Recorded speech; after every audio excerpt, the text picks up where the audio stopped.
The next morning, Marcus woke up feeling pleased with himself. The evening with Sarah had gone better than he could have hoped. He had impressed her with his stories, and she seemed genuinely interested in both his supposed military experience and him personally. He found himself looking forward to potentially seeing her again. Marcus checked his phone while getting dressed for the final day of the conference.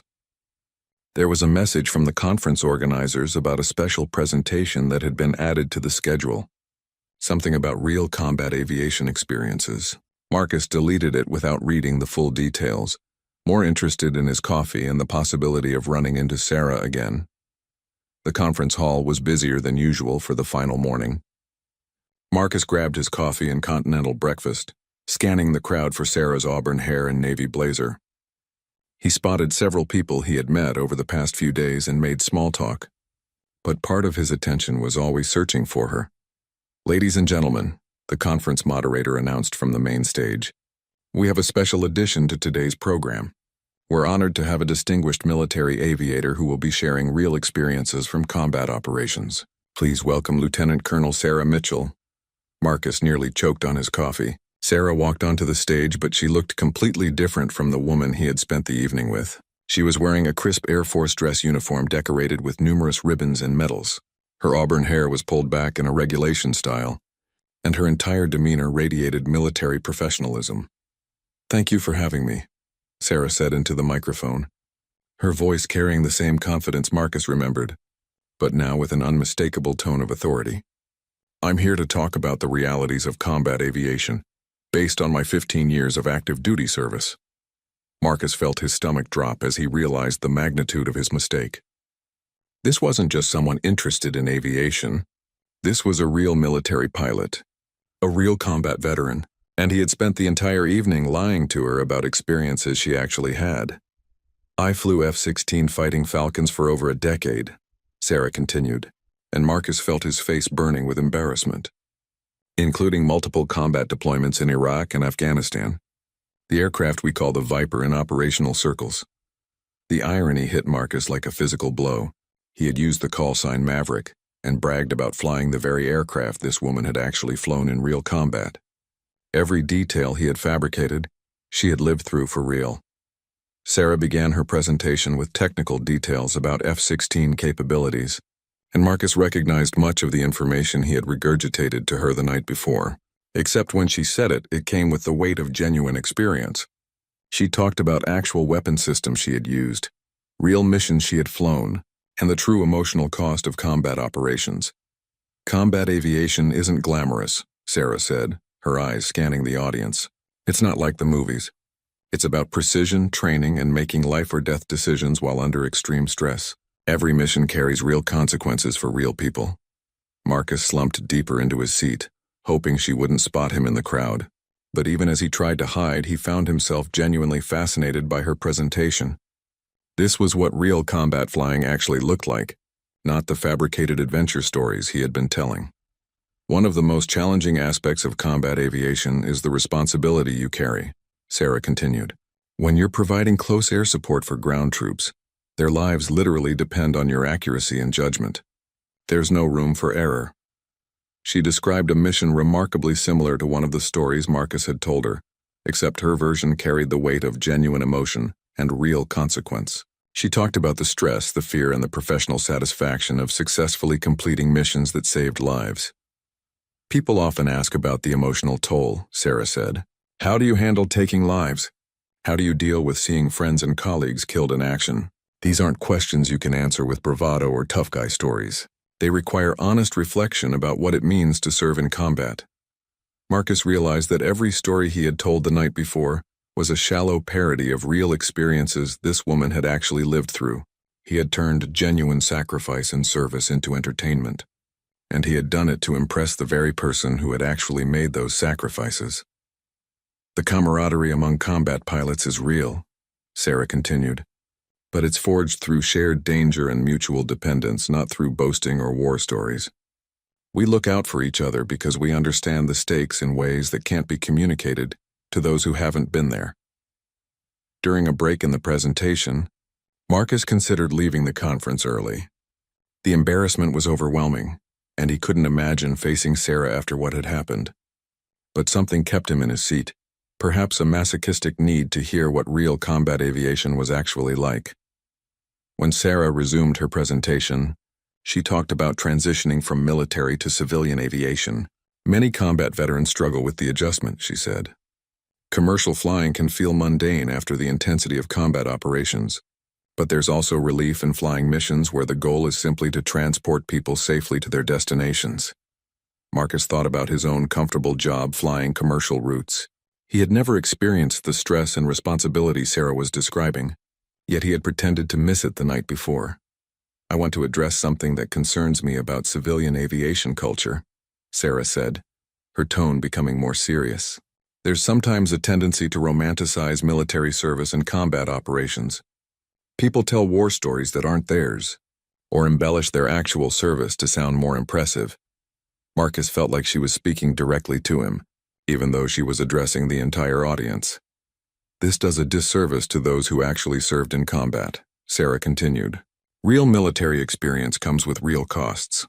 When people appropriate those experiences for their own benefit, it diminishes the sacrifices made by actual service members.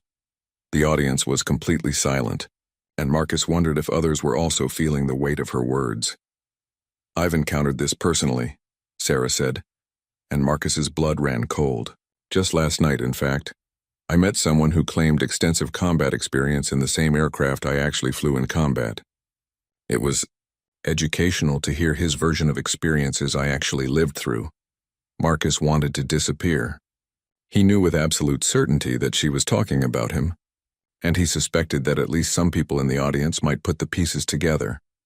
The real tragedy, Sarah concluded, is that honest civilian aviation experience has its own value and dignity.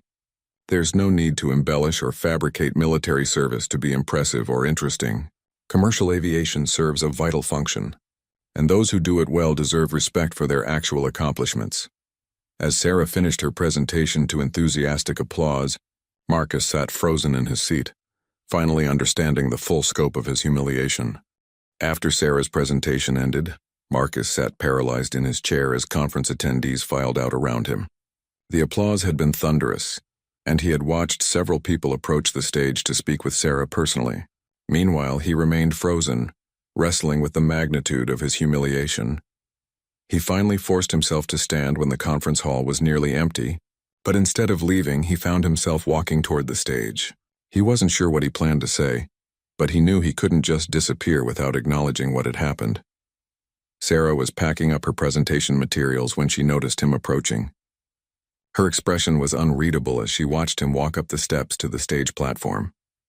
Lieutenant Colonel Mitchell, Marcus said awkwardly, not sure how to begin. You can call me Sarah, she replied calmly.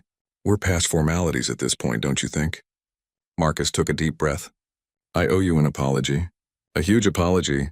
Sarah finished packing her laptop and turned to face him fully. I'm listening. Everything I told you last night was a lie, Marcus said, the words coming out in a rush. I never flew combat missions. I was in the Air Force for 4 years, but I flew transport planes on domestic routes. I never saw combat, never deployed overseas, never did any of the things I claimed. Sarah nodded slowly. I know. You knew? Marcus asked, surprised. I suspected early on, but I became certain when you said your call sign was Maverick, Sarah explained. No real military pilot would use a call sign from a movie. Plus, some of your technical details were off, and your stories had a Hollywood quality that real combat experiences don't have. Marcus felt even worse knowing that she had been aware of his lies throughout their conversation. Then why did you keep listening?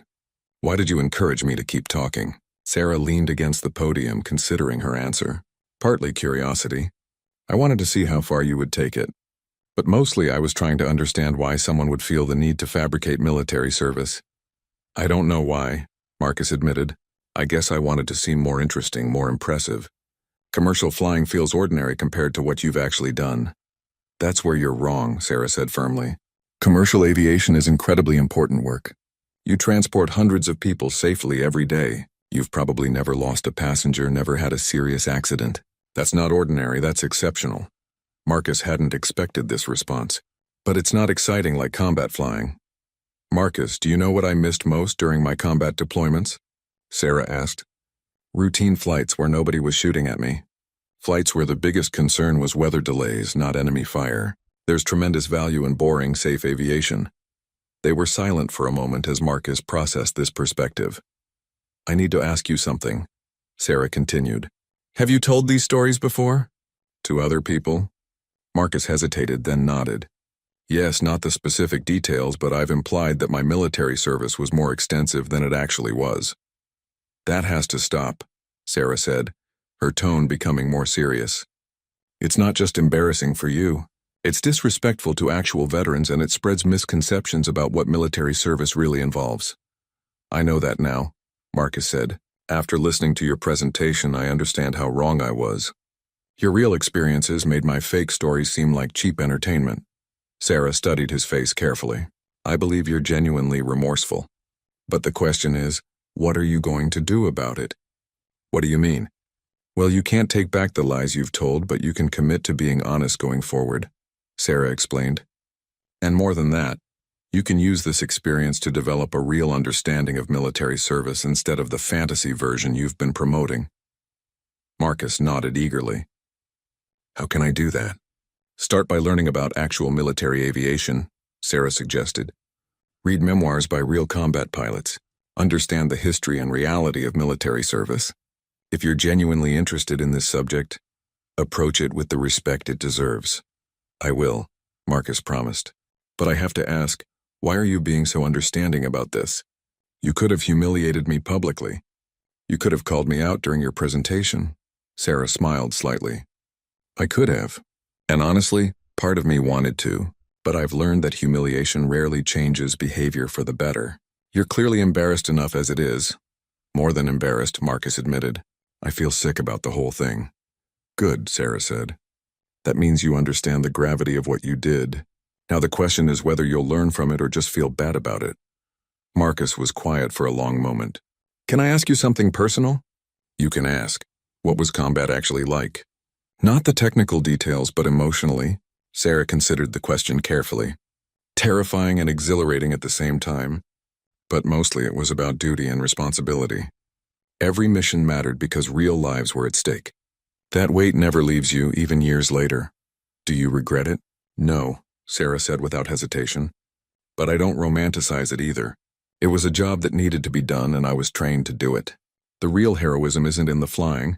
It's in the commitment to serve something larger than yourself. Marcus felt a deep sense of shame as he realized how his lies had trivialized this commitment. I'm truly sorry, Sarah, not just for lying to you, but for cheapening what you and others like you have actually done. Apology accepted, Sarah said. But here's what I want from you going forward. When people ask about your military service, tell them the truth. Transport flying is honorable work too. And if you encounter other people telling fake war stories, consider speaking up. I will, Marcus promised. Sarah gathered her things and prepared to leave. You know, Marcus, you seem like a decent person who made a bad choice. Don't let this mistake define you. But don't forget the lesson either. As she walked away, Marcus remained on the stage, finally understanding the difference between real service and the fantasy version he had been selling.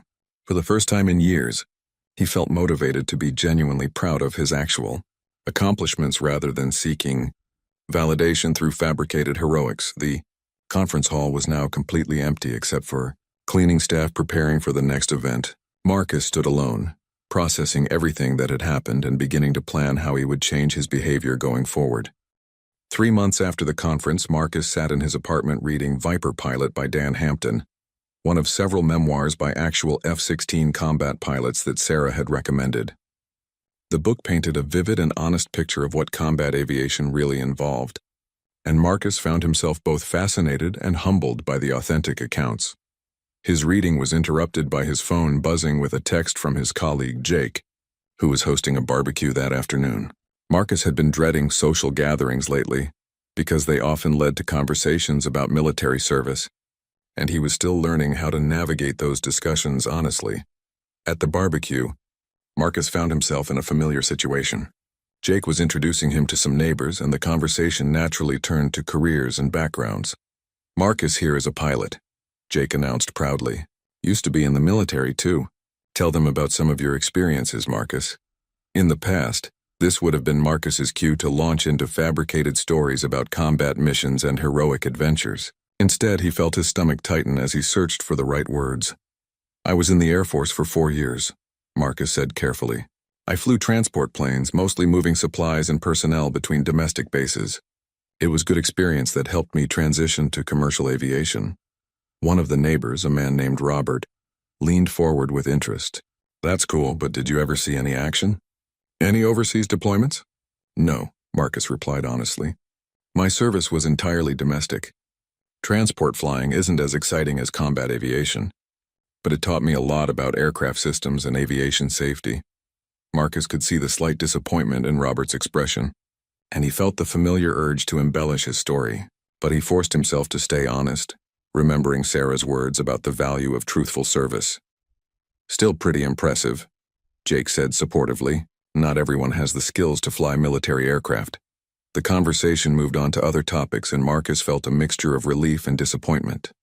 The relief came from not having to maintain elaborate lies, but he couldn't deny missing the attention and admiration that his fake war stories used to generate.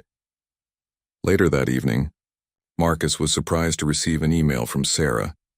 They had stayed in touch sporadically since the conference, mainly sharing articles about aviation safety and military history. "Hi, Marcus," her email read. "I hope you don't mind me reaching out, but I wanted to share something with you. I'm organizing a panel discussion for next month's Veterans Aviation Forum about transitioning from military to civilian aviation careers. We're looking for perspectives from both combat and non-combat veterans. Would you be interested in participating?" Marcus read the email twice, unsure how to respond. The idea of speaking publicly about his military experience terrified him, especially in front of actual veterans. He called Sarah the next day. "I got your email about the panel discussion," he said. "I'm honored that you thought of me, but I'm not sure I belong on a panel with real veterans."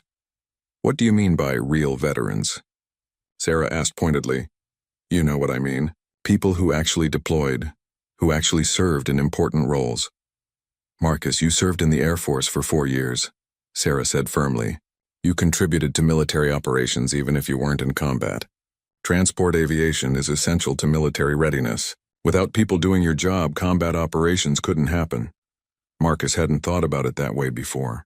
"But my experience seems so ordinary compared to what you've been through." "That's exactly why we need your perspective," Sarah explained. "Most military aviation careers are like yours, not like mine. We need to show young people considering military service that there are many ways to serve meaningfully, not just the Hollywood version of combat aviation."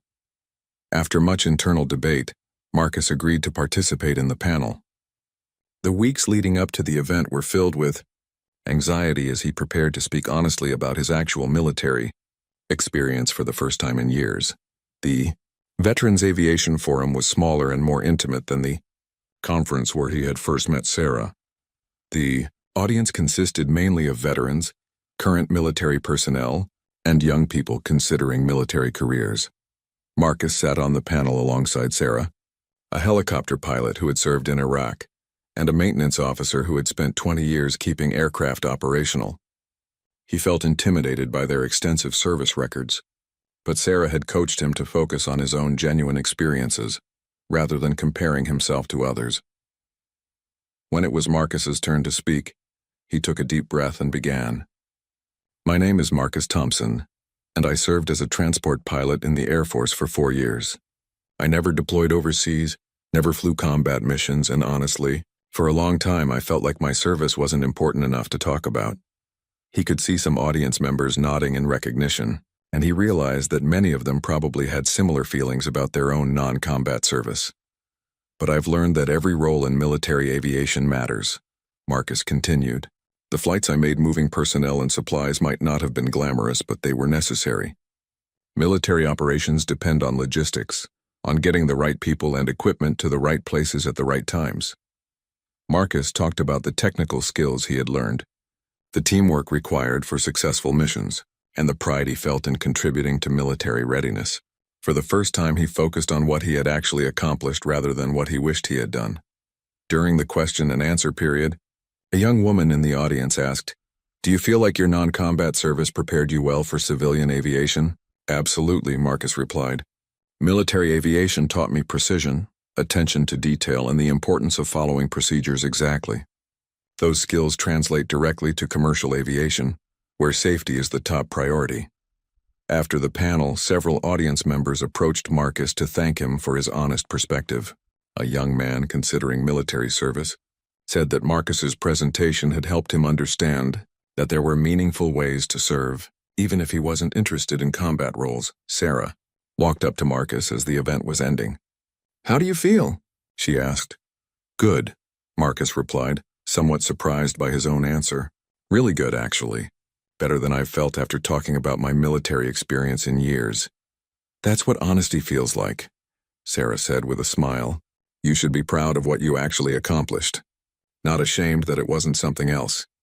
As Marcus drove home that evening, he reflected on how much had changed since that embarrassing night at the conference. He was finally learning to value his real experiences and accomplishments, and he was discovering that authenticity felt much better than the temporary validation that had come from his lies.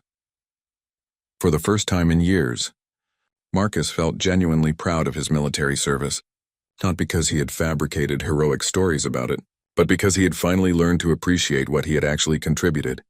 1 year after the conference that had changed his perspective, Marcus found himself back at another aviation industry event.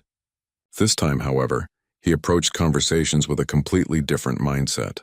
He had spent the past year learning to appreciate his actual accomplishments and had become an advocate for honest military service narratives. Marcus was presenting his own workshop this time, titled "The Value of Support Aviation: Lessons from Transport Operations." The room was filled with both military and civilian aviation professionals, and he felt confident in a way that was entirely different from the false bravado he used to rely on. Military aviation isn't just about fighter jets and combat missions, Marcus began his presentation. For every combat pilot, there are dozens of support personnel making those missions possible. Transport pilots, maintenance crews, air traffic controllers, logistics coordinators. We all play vital roles in military readiness. He spoke about the technical challenges of transport aviation, the importance of precision in cargo loading and weight distribution, and the critical nature of delivering personnel and supplies on time. His presentation was based entirely on his real experiences, and the authenticity resonated with the audience. During the break, a young Air Force lieutenant approached him. "Thank you for that presentation," she said. "I'm currently flying transport missions, and sometimes I feel like my job isn't as important as what the fighter pilots do." "I used to feel exactly the same way," Marcus replied honestly. "It took me years to realize that importance isn't measured by how dangerous or exciting your job is, but by how well you execute your mission and contribute to the larger objective." They talked for several more minutes about the challenges and rewards of transport aviation. Marcus found genuine satisfaction in encouraging this young officer to take pride in her actual service rather than wishing for something different. Later that afternoon, Marcus was surprised to see Sarah enter the conference hall. She was in civilian clothes this time, having recently transitioned from active duty to working for a defense contractor. "I heard about your workshop," Sarah said, approaching him during another break. "I'm impressed. This is quite a change from the Marcus I met a year ago." "I've learned a lot since then," Marcus replied, "mostly thanks to the wake-up call you gave me." "You did the hard work," Sarah said. "I just pointed out what you probably already knew deep down." They found seats in a quiet corner of the conference hall and caught up on the past year. Sarah told him about her transition to civilian work and her ongoing efforts to mentor young military aviators. Marcus shared his experiences speaking at veteran events and his growing involvement with organizations that supported transitioning military personnel. "I have to tell you something," Marcus said. "A few months ago I encountered someone at a different conference who was telling fake war stories. Stories very similar to the ones I used to tell." "What did you do?" Sarah asked. "I talked to him privately the way you talked to me," Marcus explained. "I told him about my own experience with fabricating military service and how it had backfired. I think I got through to him," Sarah smiled. "That's exactly what needs to happen. Veterans helping other veterans understand the value of honest service." As the conference continued, Marcus noticed something that never would have occurred to him a year earlier. There were many attendees like him, People with genuine military experience who seemed uncomfortable talking about it because their service didn't match the Hollywood version of military heroics. During the networking dinner that evening, Marcus made an effort to connect with these individuals. He talked with a former Navy mechanic who had kept aircraft operational on carrier deployments, an Air Force air traffic controller who had managed busy military airfields, and a Coast Guard pilot who had conducted search and rescue operations. "You know what I've noticed?" Marcus said to the group that had gathered around their table. "We all have valuable military experience, but we tend to downplay it because it doesn't match what people expect military service to look like." The Navy mechanic nodded. "People always want to hear about combat, but my job was making sure aircraft were safe to fly. That seems boring compared to war stories." "But without you, there wouldn't be any war stories," Marcus replied. "Combat operations depend entirely on maintenance and logistics. Your work probably saved more lives than any individual combat mission." The conversation continued throughout the evening, with each person sharing their real experiences and gradually understanding the importance of their actual contributions. Marcus realized that his year-long journey from fabricated heroics to authentic pride had led him to this moment, helping others recognize the value of their genuine service. A week after the conference, Marcus received an email that surprised him. It was from the young Air Force lieutenant he had spoken with during his workshop. "Mr. Thompson," the email read, "I wanted to thank you again for our conversation. I've been thinking about what you said about measuring importance by mission execution rather than excitement level. I've started a small group at my base for transport and support personnel to share experiences and learn from each other. Would you be willing to speak to our group via video conference sometime?" Marcus immediately replied that he would be honored to participate. Over the following months, he found himself regularly speaking to military groups about the importance of honest service narratives and the value of support roles in military operations. 6 months later, Marcus was invited to be a keynote speaker at a major veterans conference. As he prepared his presentation, he reflected on the journey that had brought him to this point. He had transformed from someone who fabricated military heroics to impress strangers into someone who genuinely helped other veterans appreciate their real contributions. The night before his keynote speech, Marcus called Sarah to thank her one final time for the intervention that had changed his life. "You know what the best part is?" Marcus told her. "I actually feel proud of my military service now. Not because I've convinced myself it was something it wasn't, but because I finally understand what it actually was." "That's what I hoped would happen," Sarah replied. "Real pride is much more satisfying than fake admiration." As Marcus delivered his keynote speech the next day, he looked out at an audience filled with veterans from all branches of service and all types of military occupations.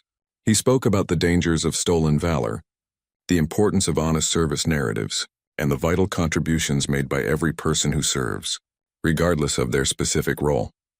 Military service comes in many forms, Marcus concluded his speech. Some serve in combat, others in support roles. Some deploy overseas, others serve domestically. But every person who puts on the uniform and commits to serving something larger than themselves deserves respect for their actual contribution, not judgment for what their service wasn't. The standing ovation that followed was the most satisfying recognition Marcus had ever received, because for the first time in his life he had earned it honestly. The silence that followed Davidson's announcement stretched like a held breath. Maya stood in the center of the mat, her chest rising and falling steadily while Marcus remained crumpled near the edge, his pride as bruised as his body. The watching students seemed frozen, their understanding of the academy's hierarchy completely shattered in the span of a few devastating minutes. Then the whispers began, spreading through the crowd like wildfire. "Did you see how fast she moved? She lifted him like he weighed nothing." Those weren't academy techniques. Maya heard every word, but her attention was focused on Instructor Davidson, who was studying her with the intense gaze of a man, reassessing everything he thought he knew. Behind him, the other senior instructors were having a hushed conversation, their expressions grave. "Wilson," Davidson called. "A word." Maya followed him to the side of the training hall, aware that every eye in the room was tracking her movement. The students who had dismissed her 6 months ago were now looking at her like she was a dangerous animal that had somehow learned to wear a uniform. "That was quite a performance," Davidson said quietly, his voice carrying no trace of the respect or admiration that usually followed such decisive victories. Instead, there was something that sounded like concern, perhaps even suspicion. Care to explain how a scholarship student with no formal training just dismantled one of our top cadets? Maya met his gaze steadily. You said you wanted to see what we were made of. Don't play games with me, Wilson. What I just witnessed wasn't self-defense training or natural talent. That was combat experience. Real combat experience. His voice dropped even lower. The kind that leaves marks. Maya's hand moved unconsciously toward her sleeve, then stopped. The gesture wasn't lost on Davidson, whose sharp eyes caught everything. Show me, he said. Sir? Your arms. Show me your arms. The request hit Maya like a physical blow.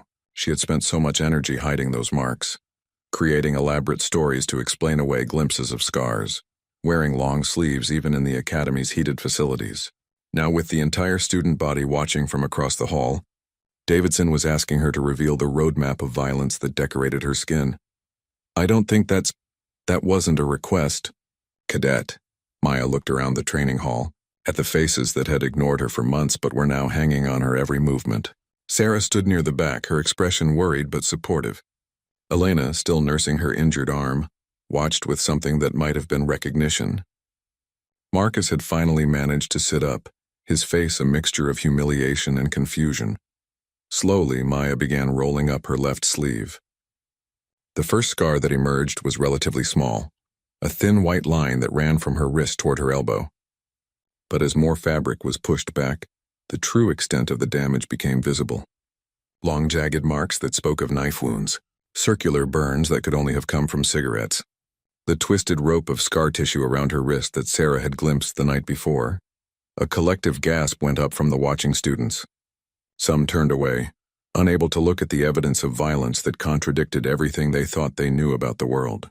Others stared in horrified fascination, finally understanding that the quiet girl they had dismissed carried battle scars that dwarfed anything they might earn in their carefully controlled training exercises. Maya rolled up her right sleeve as well, revealing similar damage. Each mark told a story of survival, of moments when running hadn't been an option, of nights when the choice was between fighting back or not seeing morning. The scars were ugly, brutal reminders of a world that existed beyond the academy's protected walls. Sweet Jesus, one of the instructors breathed. Davidson studied the revealed damage with the clinical eye of someone who had seen combat wounds before. How old were you when you got these? The first one was from when I was 12, Maya said, indicating the mark around her wrist. Some men thought I'd be easy to grab. They were wrong. And the others? Maya traced a particularly vicious scar that ran along her forearm. 13, 14, 15. Various people who made the same mistake as those first men. Her voice was steady, matter of fact, as if she were reciting a grocery list rather than cataloging years of violence. You learn fast on the streets, instructor. You learn that there's no such thing as a fair fight when your life is on the line. The training hall had gone completely silent now.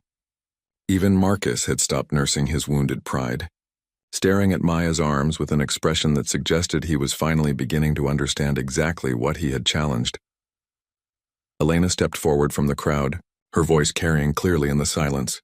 That's why you moved differently than everyone else. You weren't fighting for points or pride. You were fighting like... She paused, searching for the right words. Like my life depended on it, Maya finished. Because for most of my life it did. Davidson looked around the hall, taking in the stunned faces of students who were confronting a reality they had never imagined. Everyone out, he ordered. Training's over for today. Instructors remain behind. As the students filed out in unusual quiet, Maya began rolling her sleeves back down, covering the evidence of her past. But the damage was done, or perhaps finally revealed. The careful facade she had maintained for 6 months lay in ruins, just like Marcus's reputation as an unbeatable fighter. Wilson, Davidson said once the hall had emptied except for the instructors, I need to know everything. Your real background, how you learned to fight, what you've been hiding since you got here. Maya looked at the men who had spent months training her in techniques she had already mastered through necessity, who had been preparing her for conflicts that seemed like games compared to what she had already survived. These instructors, with their military experience and formal training, suddenly seemed very young to her despite their gray hair and weathered faces. I told you that I was good at adapting to situations, she said. What I didn't tell you was that I spent years in situations where adaptation wasn't optional. It was survival. One of the other instructors, Commander Walsh, stepped forward. The background check we ran on you came back clean. No criminal record, no history of violence. Because nobody ever reported what happened to me, Maya replied.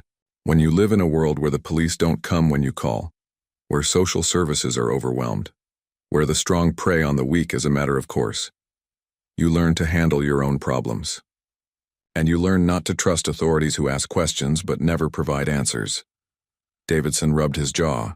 A gesture Maya had learned meant he was processing difficult information. So when you applied for this scholarship, I wanted out.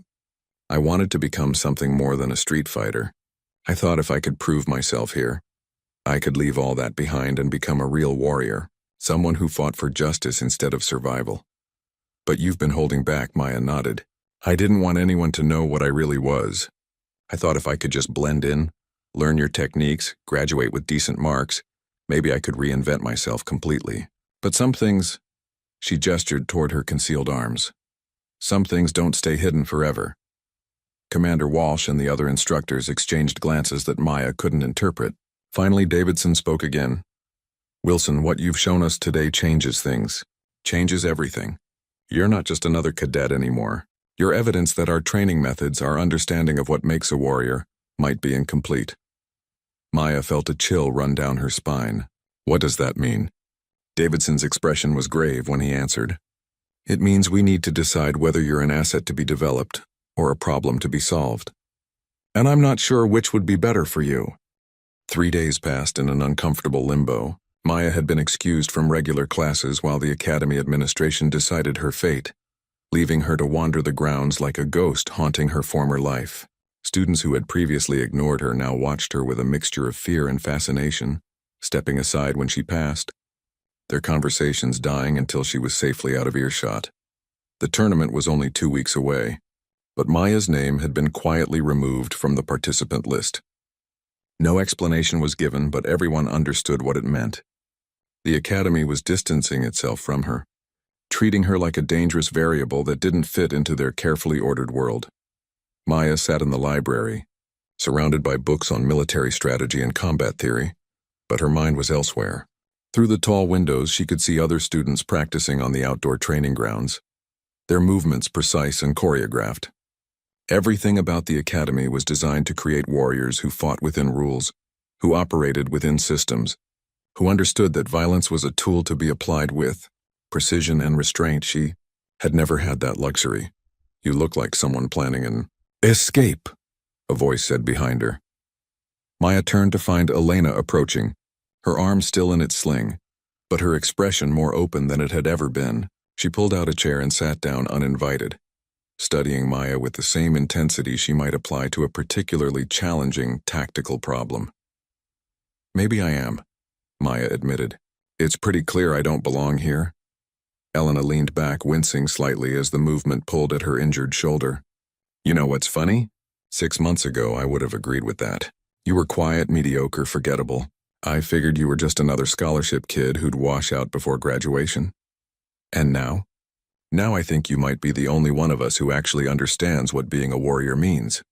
Maya looked up from her book, surprised by the sincerity in Elena's voice. I'm not a warrior. Warriors fight for causes, for principles, for something bigger than themselves. I just fought to survive. Elena shook her head. You think those are different things? You think survival isn't a cause worth fighting for?